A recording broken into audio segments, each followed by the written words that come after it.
Ladies and gentlemen, podcasting since 2005. You're listening to Gamertag Radio. With your hosts, podcaster Hall of Famer Danny Pena, the always opinionated Paris Lilly, and from outside of the norm, Peter Toledo. This is Gamertag Radio. All right, Happy New Year. Gamertag Radio live here in North Carolina. And I have a couple of special guests. But first, Paris and P, Happy New Year, man. 2019. It sounds like you're not too thrilled about 2019, man. Not the New Year yet. Well, technically, this is coming out in 2019. So it is the new year for those who are listening to the podcast. But anyways, whatever. It's the future. You jumped in the flex capacitor. Yes. So yeah, we have Pete in the What's up, house. man? What's going on, man? How you doing? Good. 2018, man. Good year. Absolutely. Yeah. I think it's been one of our best. And 2019, what you think? It's gonna be trash. Okay, it's gonna be trash. Set the bar. I don't know what that's No, about. I'm kidding. No, 2019, I think is gonna be it's gonna be an amazing year for gamers. There's so many titles coming up. Can't even keep count. It's scary. I think in one day, February 15th, there's like what, 5 games coming out, 4 games coming out at the same time. Only one matters, but Wait, what you mean only one matters? There's gonna be a couple. There's gonna be more than one that's decent. That's not that bad. Hey, how about y'all stop hogging the mic and let the other people talk? All right, I'm just saying. Oh my God. Got nice voices. All right, so we have a couple of special guests here. Let's start with the first one here. All right, I guess I introduced myself. My name is Tony Polanco. Yes. Happy to be on, man. I think this is like maybe my second time being on. It's been a while. I think you maybe had a clip of me somewhere. No, I think it's the second time. But I can't remember when was the Yeah, first. but either way, I'm happy to be here, chilling with you guys in North Carolina. It's very rare when we actually get together like this, so it's special, Yeah, definitely. And also we have a special guest here. Hello, ladies and gentlemen. It's Khalif Adams from the Spawn on Me podcast. How are you all doing? How you doing, man? He's always recording with us. Yeah, yeah, word. I need to figure out a way to get y'all on my damn show. Yes, man. You got. I love how you have to figure out a way to get on your show. You make it happen. I mean, It's your show. well, first of all, I mean, it's hard when I have like 3 cats who I have a Hall of Famer in the room. I have Paris Lilly with a blue check. I'm nobody. I got Pete Harris Rock. has I got left the Pete building. Rock running like 4 miles a day. I'm trying to get y'all when I can get y'all. It's busy. It's busy, but I'm always happy to chill with y'all brothers. I love y'all. You know that. All right, and we have also a third guest here, and this is surprising, but go ahead, man. Present yourself. My name's Andrew McMahon. I'm from Twinfinite, better known as Yami's company. Yes. First yes. time, so please be gentle. We definitely got to talk about this. We were talking about arcades in Miami. Yeah. And you said, my boss. Yeah, my boss. I'm always flying to, I flew to Miami. Yeah. Got to play at Odyssey. I'm like, man, it's like right by my house. Well, I used to live around there. And then you mentioned Yami. I was super surprised. Like, oh my Pretty God, common small name. world. Pretty common name. Yeah. there, you know.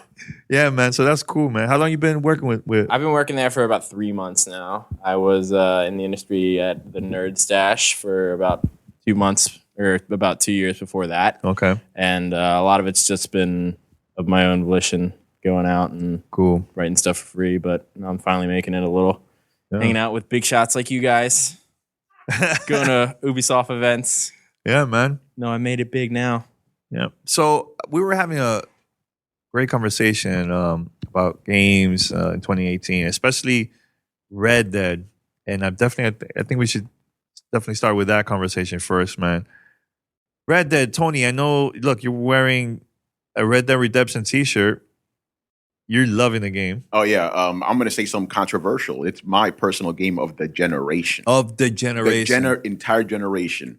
I feel this generation it's been good, but not great, But this game, it reminds me of why I fell in love with video games. Like, it just immerses me in the world. And just like, there's been so many open world games this generation. I'm getting sick of them. This reminded me why I love that specific type of game, It just really draws you in. Like, Rockstar put so much detail into it, And I understand some of the criticisms. I'm not going to, deny any of that stuff. But for me, like, the characters, the world, the immersion can't be beat. That's the stuff I look for in games, I know the online's a little iffy or whatever, but to me, online and gaming, this might be a little controversial too. That's the I don't know if I could curse, right? No, you can't curse. Okay. It's a fortune cookie. If the fortune cookie sucks, I don't care because the meal was good. You know, but yeah, to me, Red Dead, like the characters, Arthur Morgan, the character of the year for me, man. He is like amazing. Man, of this generation, Yeah. to me, I know everybody's gonna have their, Everybody their has opinion. different. Yeah. So far, has been Witcher. The Witcher 100%. game. Yeah, You know, I 100% think play that. so. Why do you think Red Dead is better than The Witcher? Yeah, in your see, opinion? I'm glad you say that because people tell me you need to play The Witcher. I haven't gotten to The Witcher. Oh, okay. You know, because that was 2015, right? That came out close to Batman. I'm like, okay, I got 2 big open world games. I'm going to choose one. So I went with Batman. Yeah. Arkham Knight. Arkham Knight. know? Yeah. But you know how it is, man. You want to go back to play these games, but you're like, yo, when am I going to have time for this? You know what Yeah. I'm saying? Yeah.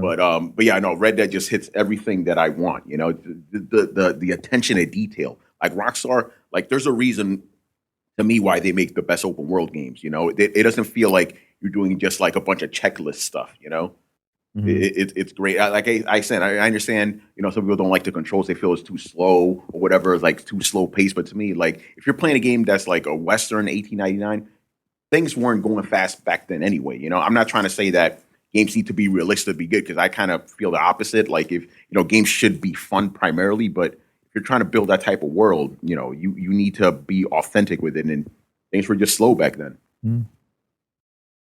I'm still dumbfounded at the name of Red Dead, but hey, it's a subjective opinion. You're entitled to it. You're wrong, but I mean, no, I mean like Danny alluded. I would probably put Witcher 3 as that. That is the game that for me cemented, if anything, CDPR as putting them on that like what is it, like that pedestal, putting them in that Mount Rushmore of developers. Like you said, attention to detail, the map, the storyline. It's now becoming a movie, or it's becoming a Netflix series now with Henry Cavill as Geralt. Again, game of the generation. We're not talking TV series of the generation. That I don't think we're going to see anything. Yeah. I don't think we're. Yeah. Oh, as long as he does that little arm pump flex thing with the sleeves, What about his mustache, though? You think they're going to CGI that? Absolutely. It's going to be white though. It's going to be all CGI white. the It's white. gonna be- It's funny. I never even noticed that, honestly, until people mentioned it. Oh yeah.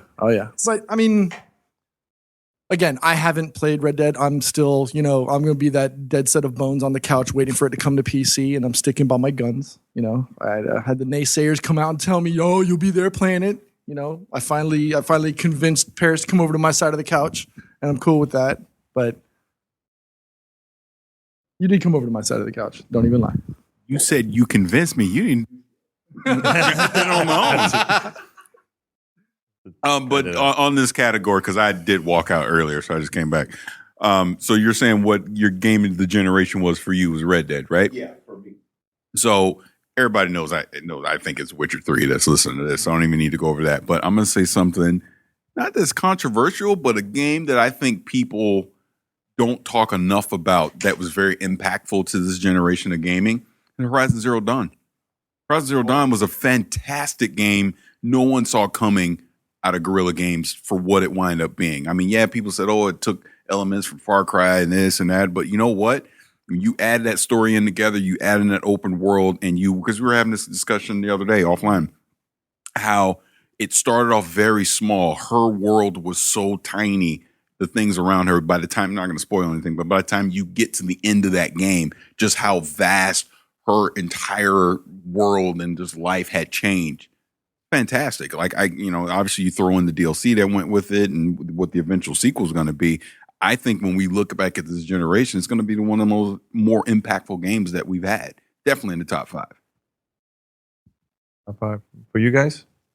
I mean, we're just going to go around the table and say The Witcher 3 constantly, because The Witcher, I'm a little biased in the sense that I've read all the books. I played The Witcher 2, and so I was a little before a lot of people that would have played it. But just when it comes down to the sheer scope, the stories, the amount of time that they put into the stuff that isn't even necessary to do, like the side missions, the people you interact with, the voice acting, just a pure passion that you can see that CD Projekt Red had for it. And then you add on the 2 DLCs that were games in and of themselves. I mean, I could play The Witcher 3 probably for the rest of my life and be satisfied just because of how much content is in that. Blood and Wine alone. Just you forget the rest of the game. You say just start playing that Blood and Wine as entirely its own game. Olgierd, Yeah. the Gaunter Dim, everything Yeah. about Yeah. that. I've looked into so many just essays and concepts and just things behind the story of it and things that people have looked into and just not understood it. There's just so many layers to it that you don't even see on the surface and that's just how detailed that game is. It's ridiculous. 100% agree. My not game of the generation is Red Dead Redemption. It is not even in my top 10 of games. You can look at me all you want like that with a stink I've face. never played it, so I'm just your stankness about it is what I'm shocked at. I'm just bringing the truth to the No. But thinking of games of the generation, I think of stuff like Mafia 3. I feel like a lot of people overlook that game. Like games that spoke to me in real ways this year.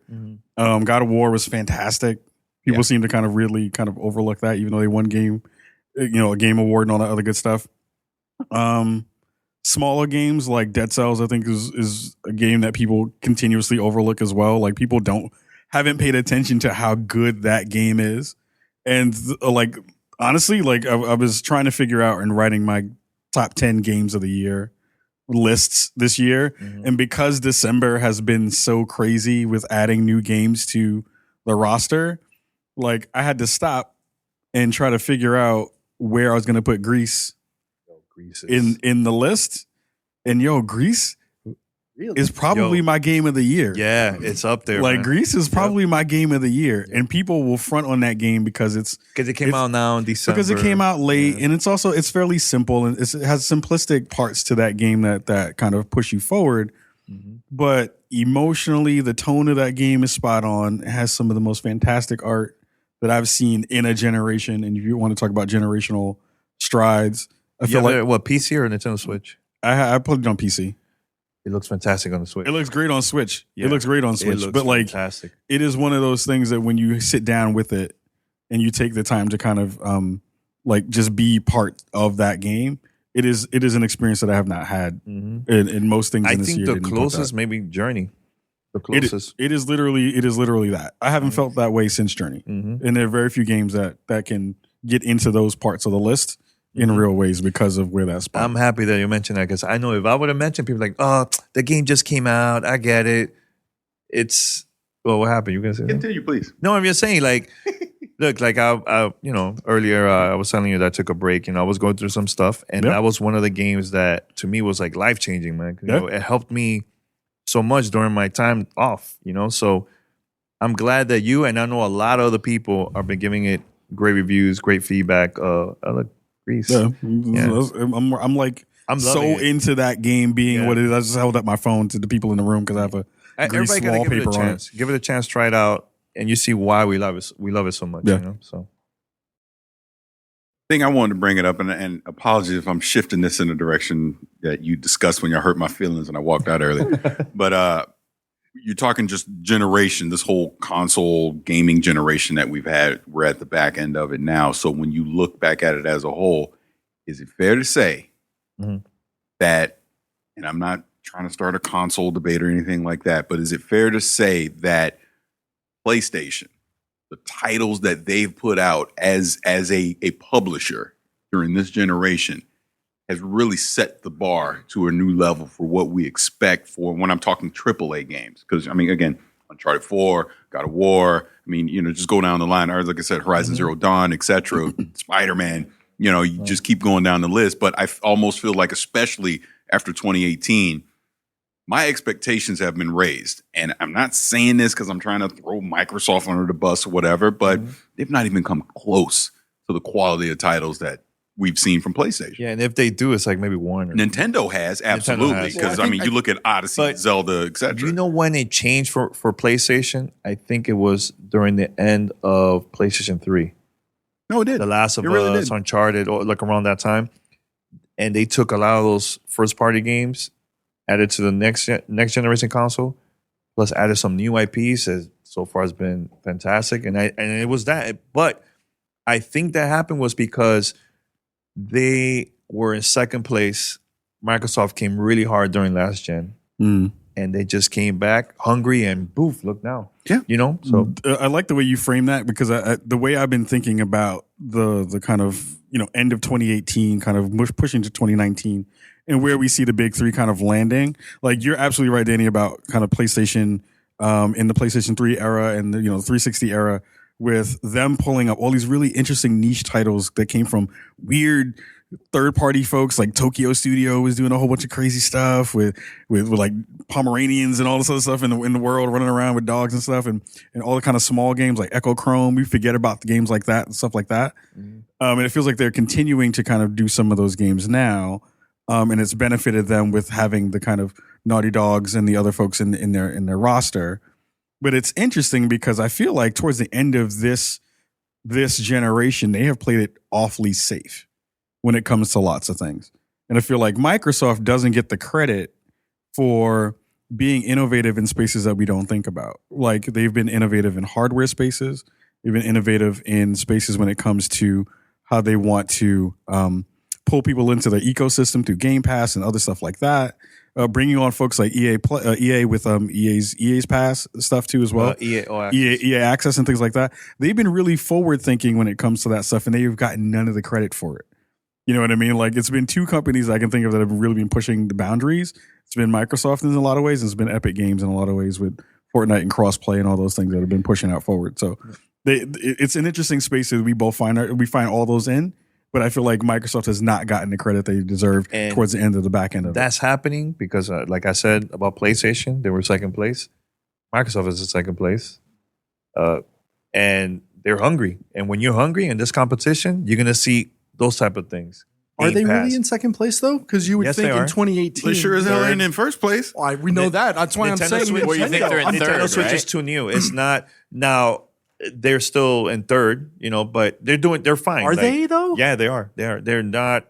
I don't trust me, know. they're not. I would think with the quality of titles that have come out with the Switch, the innovation with the hardware in and of itself, they make a case. I wouldn't say for number one because I agree with Paris with that with Sony setting that high bar now, but Nintendo has, if not met, they have exceeded expectations. But I do think we want to be careful in this conversation because, again, I know people are listening to this and we're not trying to stoke the whole console war thing. It's not even really about who's in first, second, third, or whatever. It's more of I'm looking at it as a gamer because I really could give two shits what platform I play it on. As a gamer, where am I getting? I edit it. Yeah.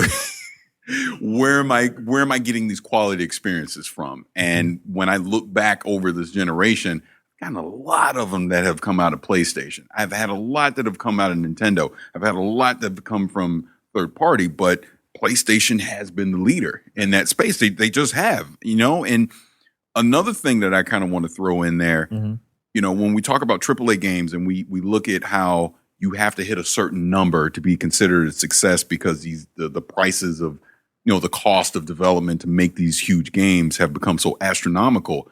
I almost think as we shift into the next generation, you're going to see more of the Greases of the world and the more of these independent studios, especially now that we see, especially on the PC side with the digital stores like a Discord and Epic. They're really incentivizing these smaller teams to come to us, be innovative with us. You're going to be able to keep more of your money in your pocket and not have to give it away to a publisher anymore. So if anything, sure, we're going to keep AAA games. They're not going to go away.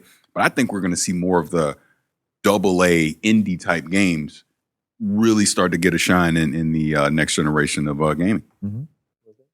Again, going not really a competition in terms of like 1, 2, 3, but just the way that I look at Microsoft and Xbox's future is they just seem like they, like you said, they are in second place and they have the motivation to want to get back to the top. They've added those new studios. They're doing everything with Game Pass. It just seems like Sony and PlayStation get complacent when they're in first or whatever you want to call says it. Yeah. Right. And We see then it all the time. then it comes out, they get kicked, and then they have to do the same thing they did with the PS3 and make a comeback. And that's how we get all these other titles. But the only thing that I can think of that's on the horizon for PlayStation, I don't even know because the release date is kind of up in the air. The Last of Us 2 is the only title that I can think of that's a future PlayStation title that I'm interested in that we even know a name of. But when it comes to Xbox, it seems like they're doing a lot more and they're incentivizing a lot more things to win people over than Sony and PlayStation are. Which Choice though, if you think about it. I mean, the same way with the studio titles that we saw coming out of Sony. Microsoft had to take that next step. Ninja Theory acquisition was probably their biggest one, and now we've got Obsidian coming on board as well. It's going to be a while until we actually see plausible product out on shelves, and then we'll see if all of these moves. But like Khalif said, the hardware stuff, adaptive controller brings tears to my eyes from day one because I've got a special needs nephew. And so, and Ninja was cutting onions in the hallway when I saw the commercial on TV. So little things like that, little nuances that we're all picking up on for them. Hey, at the end of the day, all of us here in this room and everybody listening right now is going to be the winner in this entire space over the next 4, 5, 6 years. Yeah, I was going to jump on something you said. You're right about what Microsoft is doing. Like, yeah, they're not pumping as many big games out there, but they're doing a lot of stuff with software that a lot of people aren't doing. We're actually getting a kind of crossplay between all their systems, which is kind of interesting. And then going back what you said about Sony, they still have Ghost of Tsushima, Days Gone that's coming. But what do they really have in 2019? They don't even they're not even going to E3. They're not maybe they're not going to have PSX. We're not really sure. So yeah, you kind of see that complacency, and we saw what happened last generation. When they got there. We can look forward to another confusing commercial trailer for for Death Stranding. Yeah. Oh God. But yeah, I really think and I'm saying this as a Sony guy myself. You got to watch out for Microsoft next generation. Like at this E3, it proved to us that they're setting all the pieces for a really dope next gen. This generation's done. Like I know there's some guys on the internet like, oh yeah, they're gonna come back then up and close the gap. No, you're not. They're done. But here's the interesting part about that, right? And after this quick statement, I wanted to shift something to something else I just thought of. But even with them not being able to kind of grasp all the space that they could have in this generation, talking about Microsoft, this last month of 2018, they put out some bangers in 2018 at the end of it. Ashen is fantastic. Below dropped, as we're Today. recording this. Yeah. The only other thing I can think of in terms of PlayStation stuff that's probably not going to get shown in this year, but I'm super excited for is still Dreams. I'm still excited about that game, even though people are like, "Nah, don't talk about that game. It's not going to do anything." I think in the same way that we see the adaptive controller have this kind of impact in a space that we didn't expect to have, I feel like if Media Molecule can figure out a way to promote this game and to market it in a way that people will see it for what it can be, I think it can be a transformative game in the space. Like I think about when we talk about games of a generation, I think Dreams can be that thing if it is put into a space that can see it flourish. I think it is absolutely the Lego blocks for your child to get into game development. Like I think that's going to be a thing that people are going to, if they can pay attention to that, I think it can change the way that Twitch Creative looks in ways that we haven't thought about before. Like there are spaces in there that you can use this game to be so many different things. But the thing that sparked from the conversation that you had before this was in terms of not just the big three, but publishers who are doing fantastic jobs as well. Like I got to give mad props to Devolver, who are consistently putting out hits. AI Interactive, Annapurna Interactive, their portfolio is so rock solid. They have not put out a bad game yet. Like that is very rare to see. Like a company be able like, a company just like, all of our joints are bangers. And I don't see them going away and making not good games or at least pushing good games on every kind of platform, on iOS, on console and on PC. Like that's an interesting space. I'm curious to know what you folks are thinking about in terms of other pubs that are doing fairly good work and have been pushing the kind of boundaries and envelope. Man, that's a very good question. When you say publishers as a whole, I mean, I guess we got to keep going back to Epic, right? I mean, Epic, if you think about Epic 18 months ago, wasn't on nobody's radar. Nobody was thinking about Epic. Epic was, I remember 2 E3s ago, we're there. They had a room upstairs, just a little meeting room. And not that they were begging, but they were like, hey, want to come check out our Fortnite game? And I remember, I was like, Pete went. And I went up there and just watched Pete play Fortnite. And this was before they ever said anything about BR. At that time, PUBG was all the big hotness. And then shortly after that, they rolled out their Battle Royale. And look where we are now. When you think of the top publisher right now, it's Epic.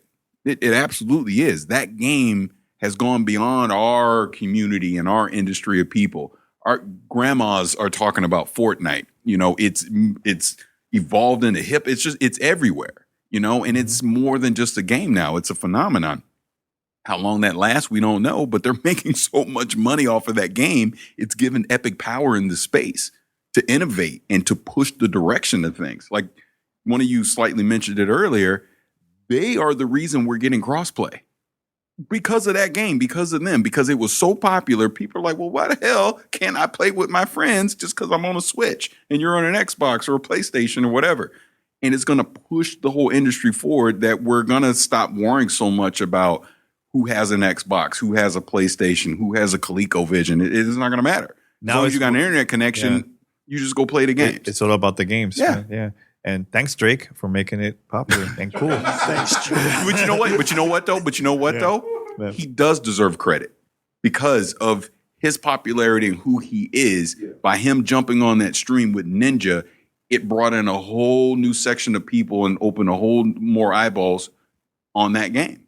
That's just fact. I mean, you know, we can laugh about it all we want, but it is true. For me, the most interesting thing about it is just the entire timeline of it, because like you said before, it was a joke starting out how Fortnite was, and then just how Epic played their cards so openly, but they just did it so well. Like they even said, yeah, we're essentially copying PUBG, but we're just doing it for free. Yeah. So what are you going to do? Yeah. Try to sue us? It didn't really work. I mean, we even are part of the team, part of our team is part of PUBG's team. It's such a fascinating cycle that just proves the worth of marketing and the worth of word of mouth and everything that happened, because early this year, all you could talk about was PUBG and how they were setting these concurrent player records and all these things.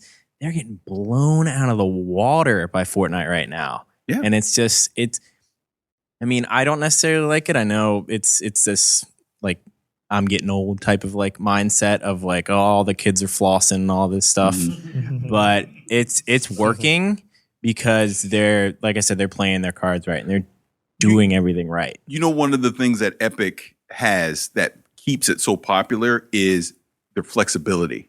They're able to iterate on that game literally on the fly. Hell, Thanos was at it earlier this year. I mean, they're doing the NFL. I mean, NFL tapped out on it, but they were able to, this is cool. Throw it in the game. Their pop culture game is on point. Yeah, it really is. I mean, going back to the whole thing I said 2 E3s ago, they were upstairs in a meeting room. This E3, they had a big giant VIP party that I was like, man, I wish I could go. You know what I'm saying? It's like all that flipping in less than a year. And I like how they do the special live events that at a certain time you could check out Explosion or something and be part of the experience, and everybody's logging at the same time. That happens once in a while. But it's cool. We never get to see that in gaming that much, you know. And they're, to me, one of the first ones for this generation to see that. Yeah.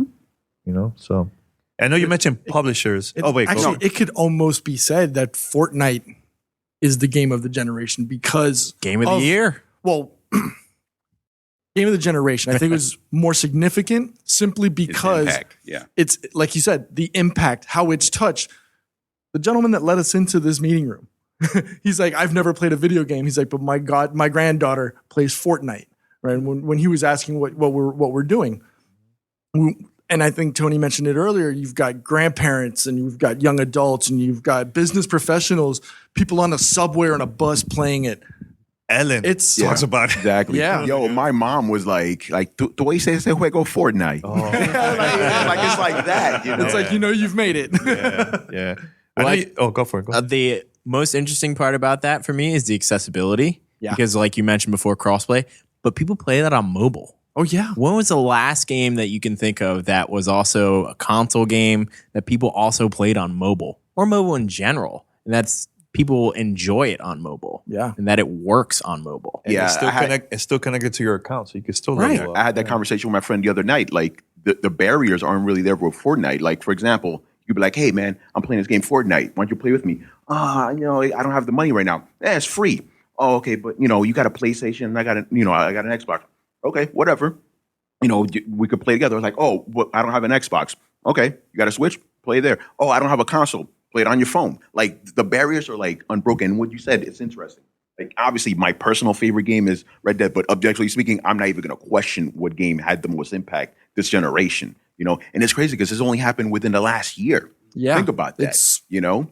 That kind of it's speaks to breathtaking. like in gaming, people love to make predictions and all that. You never know what's going to happen. And this is At proof all. of that. At all. And it's funny because, like, as Paris mentioned 2 years ago at E3, I'm sitting in there playing with the developers. There's nobody in the room. And it's me and 3 of the developers playing Fortnite, the single player version of it, because, BR wasn't, maybe it might have been, a thought, or maybe they were working on it and they just didn't want to tell us. But to see the passion that the folks at Epic have towards that game in general, just from, the fort building and literally it's a survival game, and then seeing the transition, it's sad to see what has happened to what the original intent for Fortnite was, because Yeah. there was so much promise. But seeing now what they're able to do and how they're continuing to iterate and give new features, new functionality. They just got rid of the theater to give the grid, the block or something like that, which now features content creators to be able to, to highlight and showcase what they're doing. It's going to be momentous to see what actually surpasses Epic and what Fortnite is doing. You're listening to Gamertag Radio. And a quick word from one of our sponsors, Simple Contacts. Simple Contacts is the most convenient way to renew your contacts lens prescription and reorder your brand of contacts from anywhere in minutes. So how does it work? You need to renew that prescription. Take the 5-minute Simple Contacts vision test online, and it'll be reviewed by a licensed doctor. You'll receive a renewed prescription and reorder your contacts. All you need is your current contacts, an internet connection, and 10 feet of space. Even if you're totally out of contacts, they've got an option for you too. So, why is Simple Contacts so awesome? It's a live read, folks.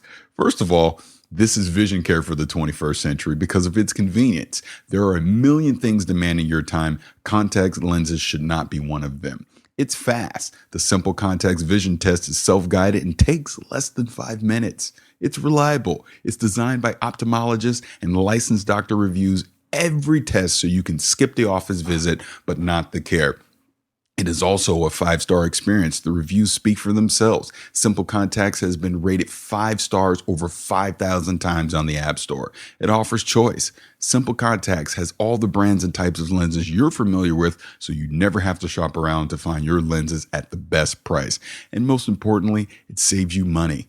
The vision test is only $20. Compare that with an appointment without any insurance. It could cost you up to $200. The contact lens prices are unbeatable. Standard shipping is free. And best of all, we're offering a promotion to our GTR listeners. Now, disclaimer. Remember, folks, this isn't a replacement for your periodic full eye health exam.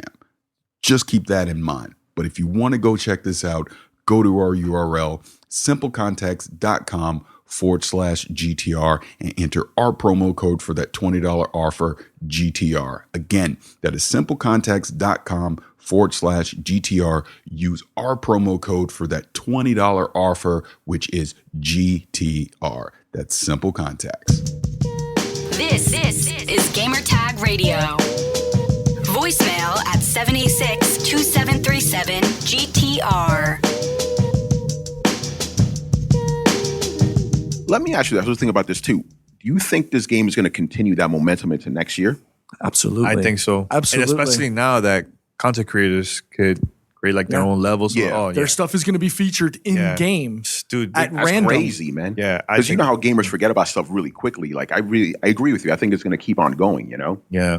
And I even might see this game continue with the next generation consoles too. I could see that. Yeah, right about that. Yeah. You asked a real good question because that's another thing I definitely want to talk about. What's the the look you have? Like, what is he about to say now? No, I'm excited. It's a great conversation. I'm really in tune to this. This is a dope conversation. I love when we're all together because the facial expressions are classic. No, but what I was going to say was I'm very curious what all you guys think. What's the future? Because I mean, like we talked about, we've seen Microsoft has really ramped up their infrastructure. Like they're really pushing the services and basically making games more of a subscription type of thing than what we've been used to in the past.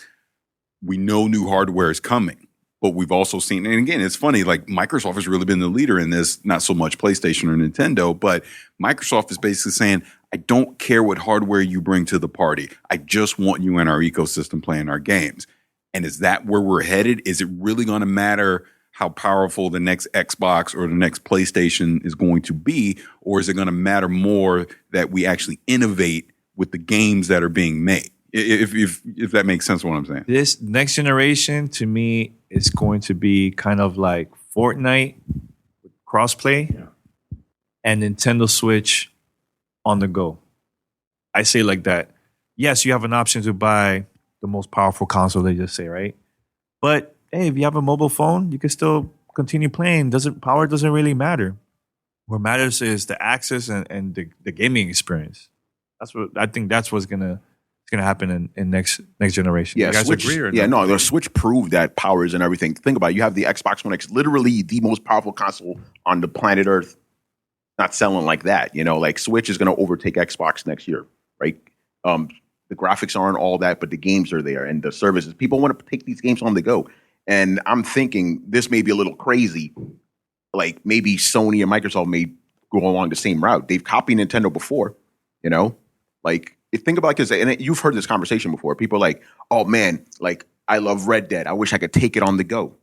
Switch has like acclimated their minds to that. So it's possible. I don't know how the hell they're going to do it, but you may get like a console you plug into your TV, play it traditionally, and you take it on Subway. Well, you know? Microsoft, they're It's going to already do doing it that with, without. you can play with on your phones. Yeah, but they don't have to create a device for that. They just depend on Apple and Android, Yeah. Samsung, and then you could still play it.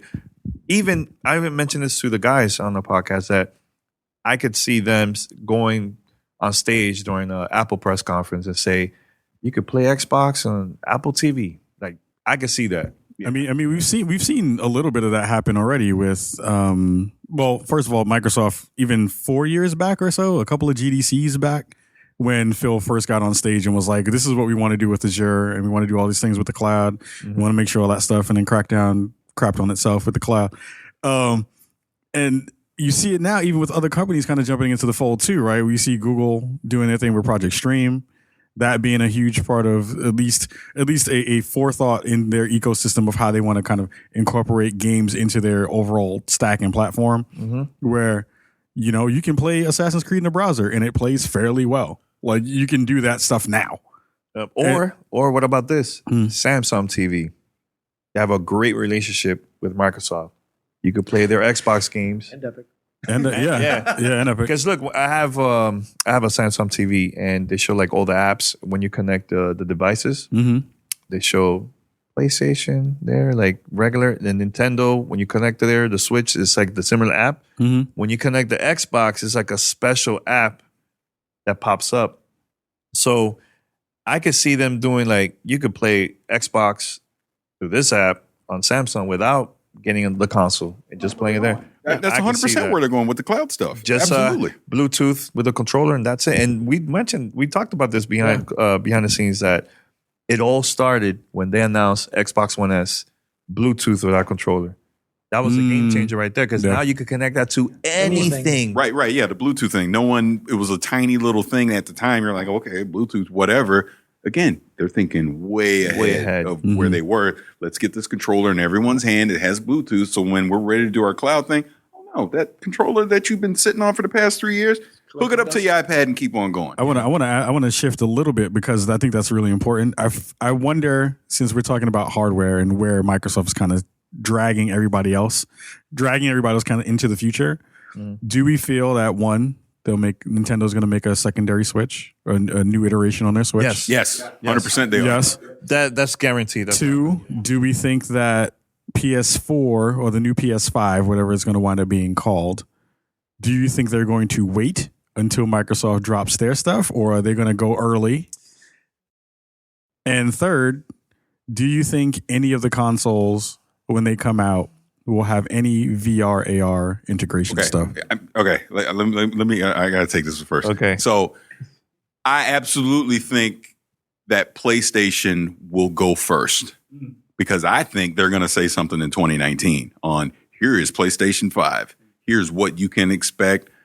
Blah, blah, blah, blah. The whole thing. That's part of the reason why they're skipping E3. And they're going to do it at the end of 2019 before Microsoft actually says anything official about their console. I also think PlayStation. I love the facial expressions. It's so good. I'm being quiet. I know you are. Oh, yeah. Because he don't agree with me. So I also think there's no way that whatever PlayStation 5 is will be over $399. I think that bar has been set. I think it has been a proven seller for them from the PS4 and the Pro. Why mess with a good thing? That thing's going to be $399. And this is again where I talk about, are we really sure that power matters? They're going to do whatever they got to do to make sure that thing stays the same price because it's consistency. It's what consumers expect. Going on to your second question, I don't think either one of them are going to jump into the AR VR space next time. I don't. I've thought for a long time that technology wasn't mature enough yet. I haven't seen what VR 2.0 looks like. What is the killer app that makes me want to jump into VR? I've still not seen it. It's cool. Like I've done the Minecraft and all that. It's cool when you do it for a few minutes, but long term, I've never seen it. So I think they're better off putting their resources into what works and other infrastructure things versus trying to force VR into. If you really think about it, Microsoft at first, when they were coming out with the 1S and the 1X, when it was concept stuff, they were pushing, VR, we're going to do all that. Crickets. Gone. And HoloLens is becoming more of a corporate research technology exactly thing. Versus a consumer product. So I think PlayStation VR stays with PS4. I don't think it moves on to PS5. And I'll say this one last thing, and I'll shut up because I know everybody else wants to say something. Mm-hmm. I also think that if PlayStation 5 cannot at a minimum play every PS4 game that you own, massive failure by them. Because look, we already know Microsoft is going to come to the party with like, bring everything with you. We already know they're going to do that. So PlayStation, I get with the cell processor, we can't do this, we can't do that. But PS4 is x86. There is no excuse for them to not have PS4 games on the PS5. So why does Nintendo get that pass? And everybody says, it's Nintendo. Well, I'll just go ahead and have to rebuy. You know why? I'm talking too much, but I'm saying it anyways because we've had this discussion many times because it's Nintendo. Nintendo is their own thing. Nintendo does not care what Microsoft, Sony, anyone else does. Nintendo is Nintendo. Nintendo says, you know what? We are the best developer in the world. We have a track record that goes back over 30 years of quality games. And you are going to be dumb enough to pay for them 3 and 4 times. And we're going to keep doing it. Because it's the truth. Or they start adding those games, the Nintendo Online service. Because what did you tell me the other day that had me jumping up and down that Nintendo's going to put on the Switch? Super Mario 3. Just throw all my money at it. I'm just going to go get it again like a dummy because it's for free for those that signed up for the online services. They're free. You can play it, So, but I disagree that that Sony is going to announce their console first than Microsoft. They're not going to go to E3. Maybe PlayStation Experience. That's the end of the year. But why? I think that Microsoft at their press conference will do the same thing and announce their console at their press conference at E3 first than PlayStation, and they're going to release their console first than PlayStation. Now, I don't know the price. I do agree. I hope it's $399, but do you agree or not? They're going to E3, so they have an opportunity to promote it. I see what you mean, and that could make a lot of sense that they do it similar to what they did a couple years ago when it's Project whatever, and they have like some Durango. little, they have a little, teaser trailer thing with concept stuff with developers coming up there. The power that Microsoft is giving us to, they can do that whole thing. So it's at least on people's minds, but they're not going to officially unveil, here's the console, here's what it looks like, here's the price. They're not doing that till 2020. But like you're saying, PlayStation probably does the same thing at PSX. So in that vein, yeah, but you probably could be PlayStation right. has an opportunity to go all out and talk about the system, or save it and do like a special event in New York City in February. Yeah, that's And- my thinking. It's kind of interesting. I kind of agree with both of you, but on different things. I think Microsoft is going to come out the gate first. I don't think Sony's going to announce it 2019. I got a reason for that. Back when the PlayStation 4 was announced, right? It was announced in February, like you said, in New York, and then released that year. Mhm. I think they're going to do that this time around, 2020, right? And I agree with you. We talked about this $399. That you can't go over that. That is the top most. And I realized that that's kind of cheap if you compare it to old consoles. Like $399 back in the day was more expensive than it is now, right? But people have that mental thing. It's like $399, that's too expensive, you know? But here's the difference. At that time, it was not 4K. 4K consoles are expensive, man, for both PlayStation and for Xbox. Do you Yeah. think they're not going to put it at maybe $499? No, that's too much. No one's going to buy that. So if they both say $499, everybody here is still going to buy it. Oh, whoa, hold on. Whoa. For PlayStation, Okay, hold on. or you go with Yeah, Xbox. that's a different thing if they both say that. Because think about it. If one comes out with $499, the other's going to say it's $399. We saw it already, right? But I don't know about that. That's still a little too much, man. I don't know, son. Yeah, what you think? I just think Xbox is, like we said, they're not sitting on their heels, kind of like Sony is, and this has a lot to do with I've had Xboxes more than I've had PlayStation in the past, so that might be a little bit of a bias, but when it comes down to it, it just looks like Microsoft is being more steadfast and pushing things a lot quicker than Sony is. So I feel like they're going to want to be the ones that release their console first, because they're being very aggressive with their approach to things right now. And like we said before, Sony is just kind of sitting back and we can't really see what they're doing, it feels like. Is it fair to say that neither one of them can afford the other to get, let's say, a year head start? They both have to be coming out within a month or two of each other. And I don't think, going back to 2013, you can't have Microsoft saying, well, I don't even know what the code name of that thing they're saying is now, but Scarlet, is that what it is? Scarlet cannot be $500 in PS5 is $400. They can't do that. No, they again. can't. They can't. They can't. I don't care how much powerful. I don't care if it's doing 8K 120. It doesn't matter. 43 teraflops. Yeah, 43 teraflops. Mad flops. Here, wait, hold on. Don't put that microphone. Don't put that microphone down. On to Mark. Don't Yo, you? the battle continues. Bondi River, Bondi Bong. Battle. Put that mic Battle. up. Here's my question to you, and this is the thing that I was thinking about as soon as you said that. We are talking about powerful machines, right? We're not talking about powerful software yet. We've kind of talked about some of that stuff. Talking about the future, do you think the kind of like tentpole games that I'm just going to talk about Microsoft, because we kind of know what Sony's kind of banking on. The kind of tentpole games like a Gears or a Halo, do you think those games are still going to have the cachet No. that when those consoles No. come out, that those are going to be the things that people care about? Here's what's going to happen. But that's what I'm saying. Here's what's going to happen. Halo Infinite is 100% launching day and date with whatever Scarlet is. It Yes. has to. Yes. They cannot make that mistake again and not launch a Halo game. And not to mention what Halo 5 was. They got to try and prove to us Right. that they fixed those issues. Yeah, Right. basically, they really do. But at the same time, it might be too late. It might be. I do think Microsoft's problem is they need new IPs that matter. They need, and again, that's why they've been acquiring these studios. Set the trend instead of following the trend. Have they even been following the trend? And again, I'm not trying to say this as a bash Microsoft thing, but when you look back at their library the past 5 years, They've been super safe. yeah, very safe and boring, to say the least. Like, you know exactly what you're going to get when you go to a conference. You're like, all right, so Forza's coming, right? All right, so I know Forza's going to hit. Somebody's going to throw a Gears thing up there at some point, right? Yeah, somebody's going to throw a Gears thing up there at some point. Think about Xbox 2019. We already know what it is. It's Crackdown, Yep. which Okay, let's just get it out and be done. Do the butt cheeks. It's going to be Gears 5, and it's going to be Forza Horizon 8. Yeah. Are we on now? Or Yeah. Forza 8? The Forza Motorsport Yeah, series. yeah, Forza But I 8. think Gears is going to be their last big game It is, for yeah. this generation. What do you think is going to be the last big game for PlayStation? Last for of the- Us Last 2. of Us The 2. Last of Us 2? Last of Us Just 2 is going to ended. give them the momentum to go into Mm-hmm. 2019 easy. Because Okay. Naughty Dog doesn't miss.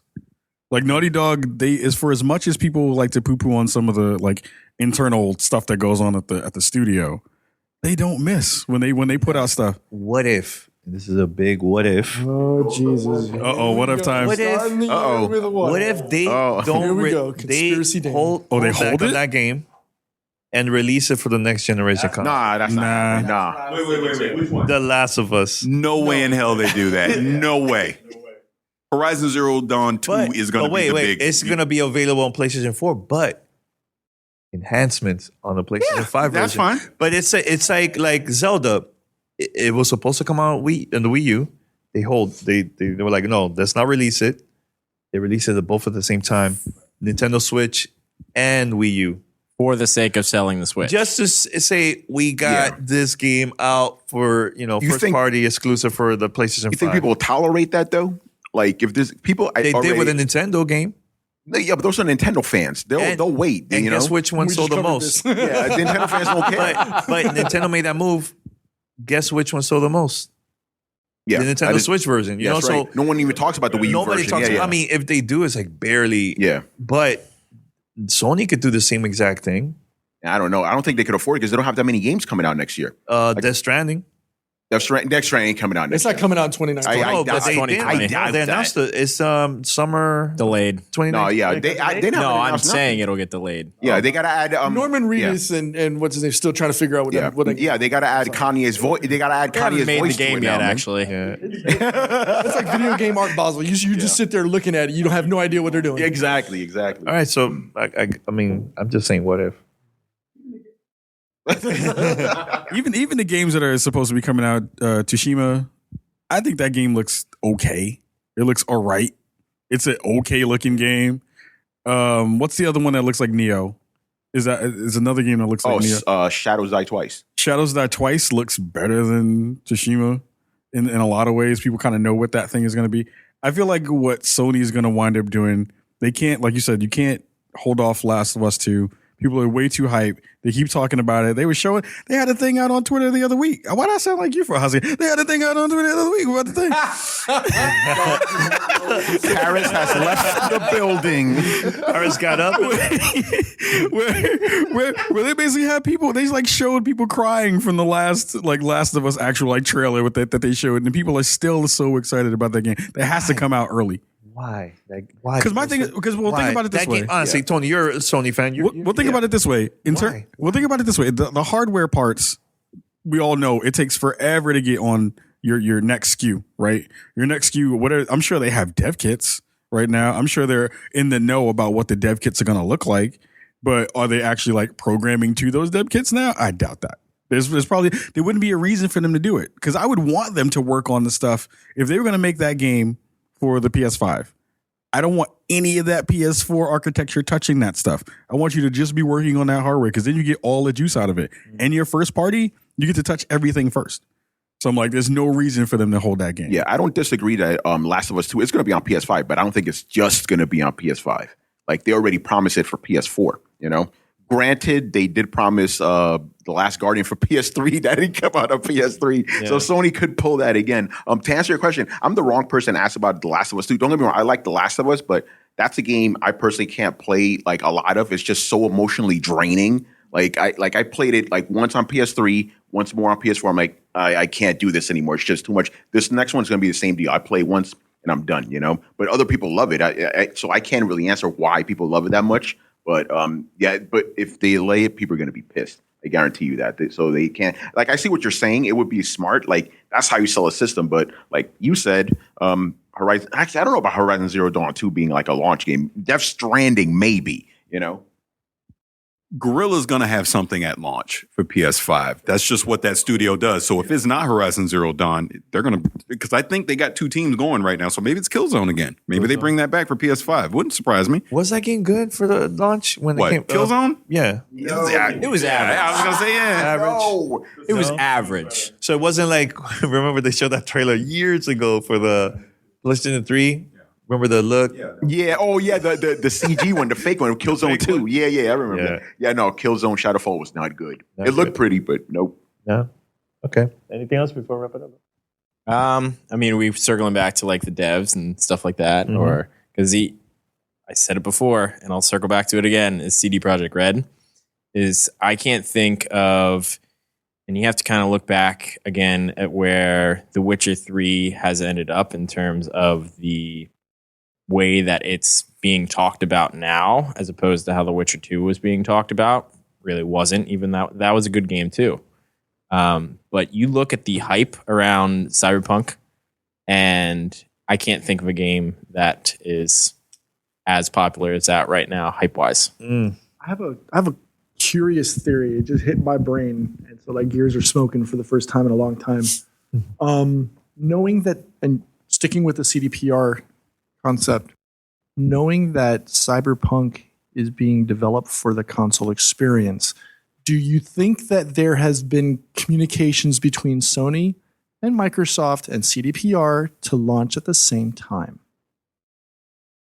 Launch their consoles at the same time for that game. Or so that game launches with one or the other. As I'm not saying it's going to be a console exclusive, No. but that it launches, exclusive? but it launches at the same time. Oh. No. I don't see it. What I think might happen is maybe after the holidays, release it, maybe spring. If they do release on the holidays, will be a year later.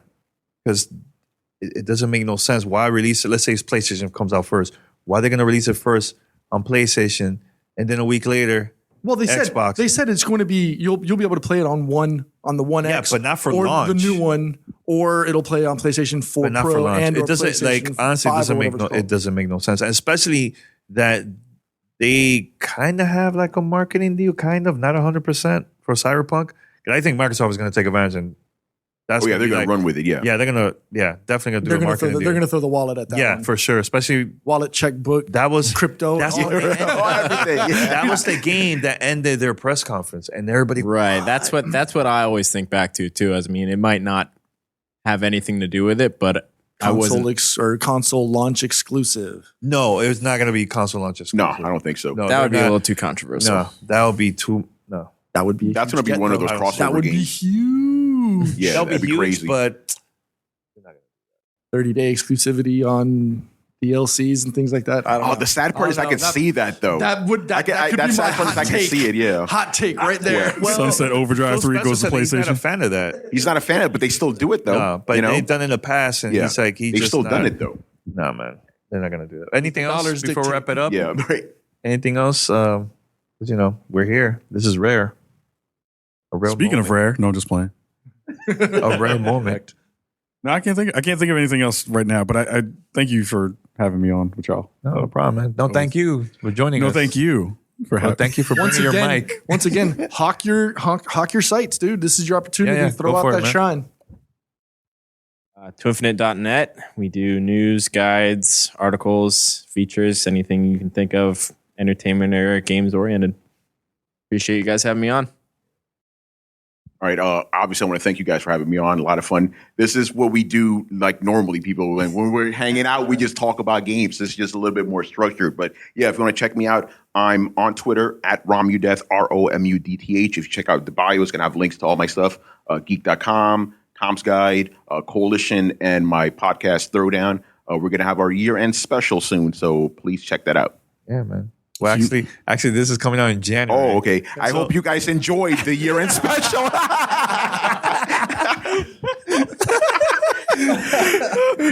If you want to talk to me on the internet about why Red Dead is my most disappointing game of 2018, please hit me up at Kajakins, KHJHKINS. You can hear us always on the Spawn on Me podcast. Myself, Cicero Holmes, Sharif Jackson, coming to you from Chicago. You can hear that every Tuesday, and you can also hear us on Twitch and see us on Twitch on Thursdays, 7:30 p.m. Pacific time. Yeah, make sure to check out their shirts too. TeePublic, right? TeePublic? TeePublic. Yes, TeePublic, indeed. You can yeah. find at TeePublic dash Welcome to Chicago. You can find all our wonderful shirts and also shirts from GTR and the Yes, wonderful crew. Definitely, man. What happened, Lee Paris? is literally wearing a G-string right now in the corner. Just selling. Leg out and everything. Baby oil bodysuit 2018. But I have to say before we go, again, thank you all you guys being here. But I gotta give a special shout out to Tony. So I have to say this to your face because I know you already know this, but Yeah. you have no idea how much I love this dude because this is my Twitter gossip friend. When we see something going down on the timeline, I'm in the DM. Bro, did you see that? I wish I could say something, but I can't. Every time. Oh, it's so good. So freaking good. I love you, brother. Love you, brother. The Gossip Club, yeah. Yeah. Absolutely. Been looking forward to actually finally having you on the show, Tony. I know we've talked about trying to get you out there when we've been at E3 and stuff like that. So I'm glad we finally got you up on the show. Khalif, as always, man, it's always a pleasure to have you.